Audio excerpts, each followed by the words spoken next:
শবে বরাত বলতে কোরআন এবং হাদিসের কোনো ভিত্তি নেই। কেউ যদি বলতে পারে যে হুজুর কোরআন এবং হাদিসে শবে বরাত আছে, ওরা আমার কাছে ধরে নিয়ে আসবেন, আমি মাজহারুল ইসলামের জবাব দেব কোরআন এবং হাদিসের শবে বরাত বলতে কিচ্ছু নাই।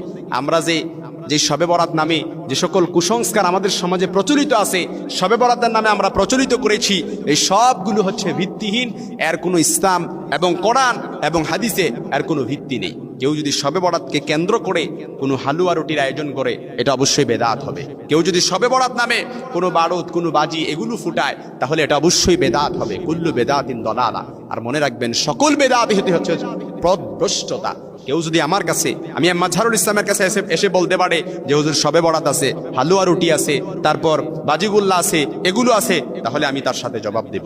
মনে রাখবেন, কোরআন এবং হাদিসে আপনি এই রাতটাকে কেন্দ্র করে আপনি আমল করতে পারেন, এটা অবশ্যই উত্তম রাত। আমি যেটা বলতে চাচ্ছি, যেটা বোঝাতে চাচ্ছি, এটা অবশ্যই উত্তম রাত। তবে সেটা হচ্ছে